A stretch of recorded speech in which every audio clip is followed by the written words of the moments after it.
The final score, Accrington Stanley 2, Wrexham 0, a game which left a sour taste in the mouth both on and off the pitch. But I'll talk about that later because I think we need to get a few basics established as well. Accrington were well worth the win, especially in the second half.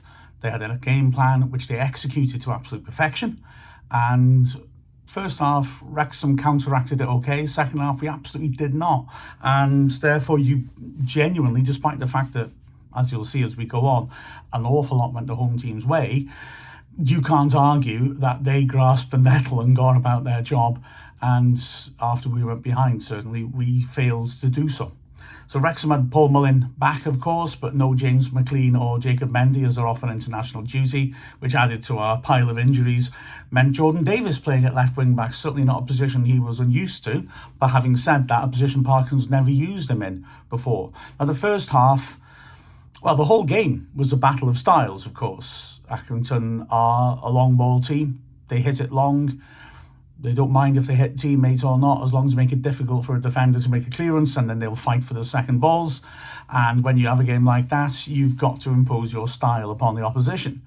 We managed that in periods of the first half, and were the better team in the first half as a result of that. It was incredibly disjointed. The entire match was really ugly, although I, again, emphasise a manager's job is not to send out a team to entertain. A manager's job is to send a team out to win. And that's what Accrington did, and all credit to them for that. We defended very well, though, I thought, in the first half. Accrington didn't really have any effort of note in the first period, and we had spells when we were able to get on top of the game and force them back into their own half and get our passing going, most promisingly down the right, where Anthony Ford was very lively, working little 1-2s of James Jones, combining with the strikers, and we got quite a bit of service in from the right-hand side. We had an early shout for a penalty, Paul Mullin going down under pressure from Lowe, the defender. I don't see it myself, having looked through the replays, but we were getting decent service in to Mullin. Second chance we had is a free kick on the edge of the box. O'Connor hit it well, got it over the wall, but it was too straight and an easy save for Joe McCracken, who showed just why people are raving about him. He's on loan from Norwich, and he looked very impressive. Within a minute, Wrexham had another opportunity. O'Connor swinging in a corner this time, and after a little bit of a scramble, Lee had a chance to hit the ball from about 10 yards out, struck it well, on target, Nolan with an excellent block to send the ball to safety. Big opportunity came in the 14th minute. James Jones doing well to feed the ball out to Ford on the right. Great cross in from him. Lee got up really well. You know, he's so good in the air for his size. 15 yards out or so. Terrifically well-timed header going into the bottom left corner. Great save by McCracken. He's a big bloke and has used his full length of his arms to stretch and just tickle the ball around the post. So Accrington came back down with a spell where they penned us in, but again, we defended solidly and went down the other side then and went very close to an opening goal. A long ball over the top once more by O'Connor. Lowe got there first, but massively underhit his back pass to McCracken. Mullin got to it first. He was forced wide by the goalkeeper, who had to come out and commit himself, but did well to stay on his feet. And Mullin ended up with a very tight angle from the left-hand side. I suspect his shot may well have been goal-bound, though, but McCracken lunged in with a long leg and brilliantly managed to put it behind for the corner. The big chance of the first half, and maybe one of two massive turning points in the game, came after 33 minutes. Ball over the top, sending Mullin totally clear. It was a lovely move down the right-hand side. We were patient, and then Tozer, as he often does, injected pace into the move with a really sharp angled pass at the feet of Lee. Lee flicked it on first time. Mullin was completely on his own, and he'll know better than we. Well, he should have scored, but he smashed it and hit the bar. Keeper didn't have much time to react. It was a glorious opportunity. And the last chance of the half came to Wrexham as well. Another nice move ending in Davis lifting in a cross into the goalmouth. Defender could only knock it down.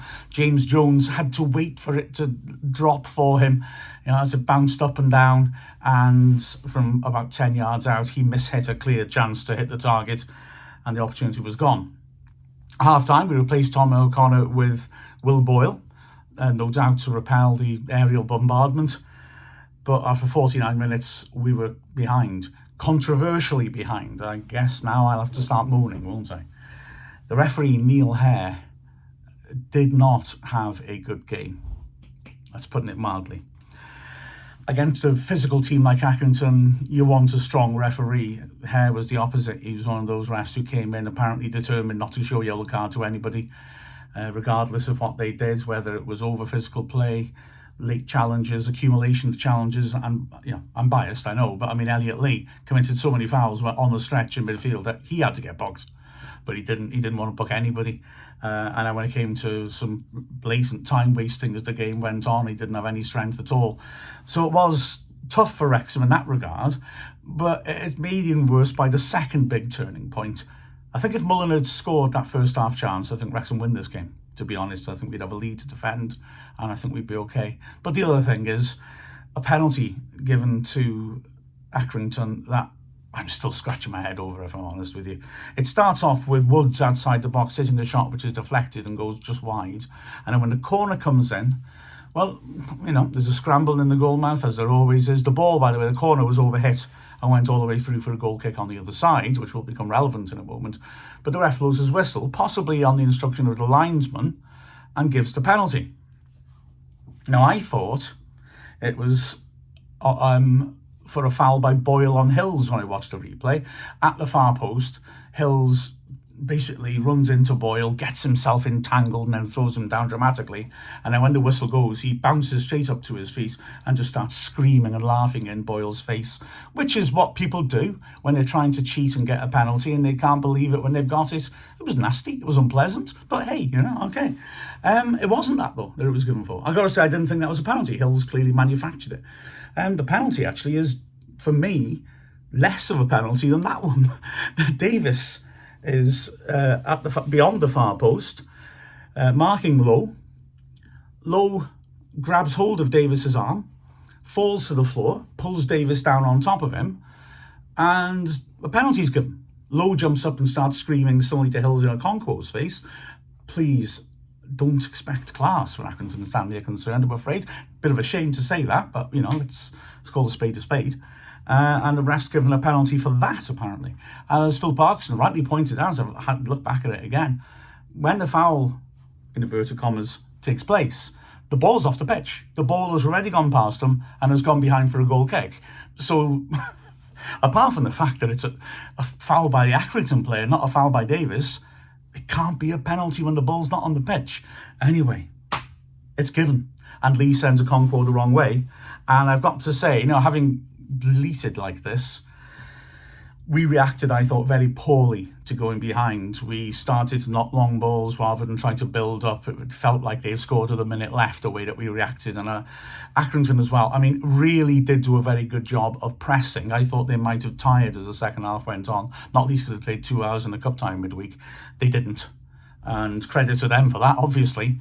But they also, when they were under pressure, which I admit happened a lot more in the first half than the second, their ability to get back in numbers and to smother the area around D was very effective. And we weren't good enough to break that down, let's be honest. There could easily have been another goal 3 minutes after the penalty. A great run by Longolo, fed it out to the right channel, and Adedoy, who was a real nuisance up front, drove in a powerful shot, great hands by Okonkwo as near post to take it.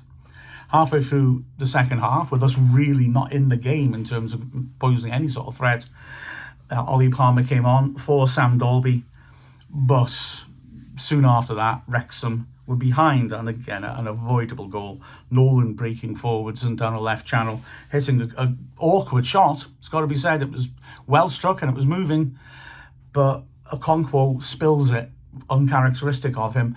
It did look to me like the shot was going wide as well, probably. But he spilled it, tried to spread himself to get to the loose ball. Longolo just about got there at the same time and knocked her off him, though. And it spanned kindly for Adedoy to knock it into the net. And Wrexham were behind. We tried to rouse ourselves then.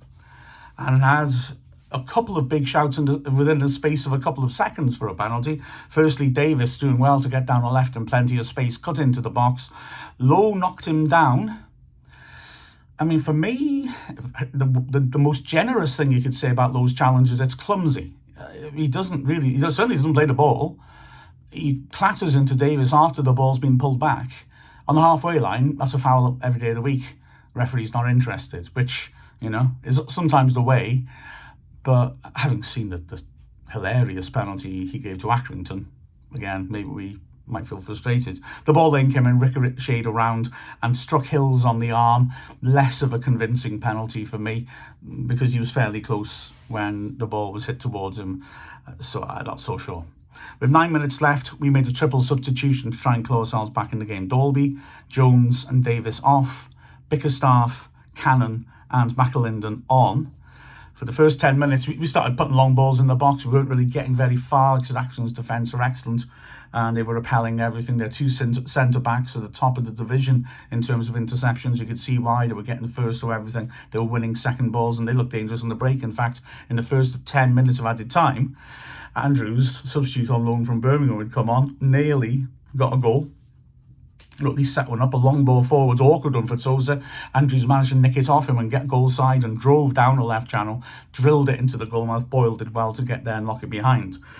Wrexham did manage to rouse themselves for a big finish. Having said that, corner coming in from the right from Lee. A poor punch, beg your pardon, not from Lee. Poor punched by McCracken. Boyle back to goal about 6 yards out, tried to hook it back over his shoulder and his effort was blocked on the line. It came back out again and Lee brilliantly nutmegged his man down the right and drove it into the goal mouth that ricochets for a corner. And then from that corner, Wrexham win a penalty. The first corner is cleared. Ford stands it back in towards the penalty spot.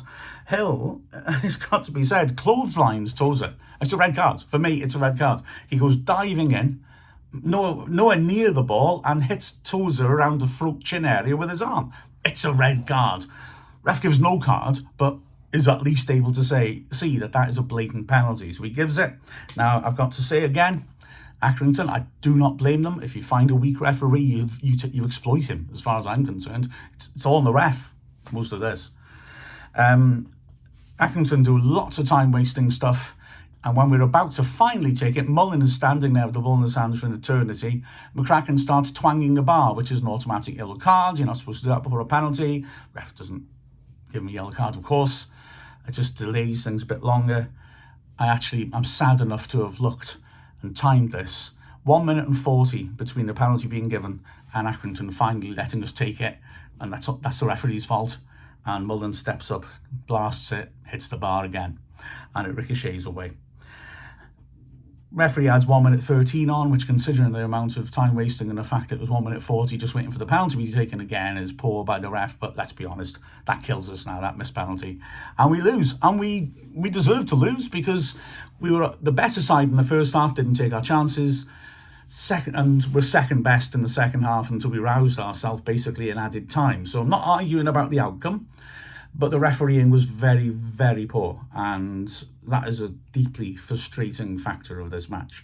If he hadn't given the penalty, what would happen? We'd started the half well enough, but then 4 minutes into it, we get a spot kick given against us. Hugely frustrating. The other stuff, of course, off the pitch. I mean, it's a shame, really, isn't it? I mean, the Accrington owner, Andy Holt, raised the prices by £5 just for this game to make a killing. Frustrating because in many ways he's seen as a figure who stands up for the little guys in the league, and when you look at it you think, oh no, he's not, he's just stand up for himself, isn't he? It's a bit unpleasant. And then of course Wrexham responds with class by saying we're going to reduce our prices by £5 when Accrington come to the racecourse, and he starts calling Wrexham stupid, starts personally attacking Sean Harvey, starts personally attacking Ryan Reynolds, and the final whistle sends out a really pathetic crowing tweet. I mean, classless is the nicest thing you can say about this bloke. It's really unpleasant, and I don't understand why.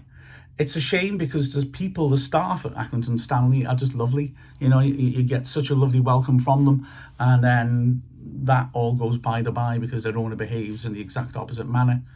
Got to be said, there was some quite aggressive stuff from some fans, a group of them shouting abuse at the Wrexham media team after the final whistle. If you watch the stream, you'll have heard me have to apologise because another Accrington fan, in celebration, leaned over me to swear at somebody sitting behind me, and obviously it must have come across the microphones. just not a very nice experience. And I'm not soft. I've been to football for enough years to know, what crosses the line. Line was crossed quite a lot, I thought, in this match, to be honest with you. Anyway, looking at performances by Wrexham, there's not much to be happy with. Okonkwo was good, but then was at fault with the second goal. The centre-backs, now, I thought O'Connor did okay. I don't know if he picked up a bit of a knock to be withdrawn, but I thought he did okay. Maybe he wasn't getting as many passes forward as he'd like, but if you look at the chance he made in the first half, he was involved in the creation of quite a few. Tozer in the second was very solid until we started trying to push on and leave gaps essentially at the back and left him a little bit exposed in a back four. But generally, I thought Tozer had a good game.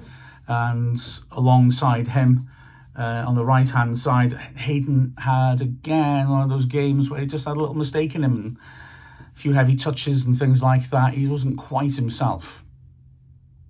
On the wing-backs, well, down on the left, Davis did fine. He played a bit deeper than we usually use our wing-backs. It was quite interesting to see that, whether that was the plan or not, or whether we were just pushed back by the long ball game. But he struggled to get forwards. When he did, he was dangerous, but it wasn't easy for him to break down the flank, in all honesty. On the right-hand side, I thought Ford was very, very good in the first half. Got a lot of balls into the box, good combination play. Less successful in the second half, as was the entire unit. You can also say about Elliot Lee. Lee was constantly moving, constantly trying to create. I thought he was really good in the first half, worked some good balls into dangerous areas, really was quick on the switch to forward as well. That was something we used quite a lot. It was extremely effective. Second half, it was much harder for him because we weren't getting our game going. He kept going and still created a couple of chances, but it got tougher for him. George Evans, sound enough when defending the back three, but again, like I say, when we went behind, he wasn't in the game as much. The other midfielder, of course, was James Jones, and this game sort of suits him a bit. He's going to battle, roll his sleeves up and try to create. And I thought, again, he had a decent enough game. He sacrificed the substitution to get more attacking players on the pitch. But he showed decent energy, but we can't really look to James Jones to be creating lots and lots of stuff. So, midfield's good in the first half, not in the second. Well, I guess it's a simplistic way of looking at it. And then up front, Dalby struggled to get into the game, in all honesty. The big centre-backs controlled him well. And Mullin, I felt so sorry for Mullin because I thought in many ways he was our best player in terms of energy, in terms of trying to drop off, make things happen, in terms of the runs he made, which gave us opportunities to create. And yet he missed a glorious chance in the first half and then missed a penalty in the second. So, an unhappy day for him. Player of the match, I would go between Ford and Lee. I guess I think I'd lean towards Lee simply because he was able late on to try to keep creating things. But this was an unhappy day all round. Let's put it behind us, get a good week's working on the training ground, and go again on Saturday. With a final score of Accrington Stanley 2, Wrexham 0, I'm Mark Griffiths from Wrexham AFC.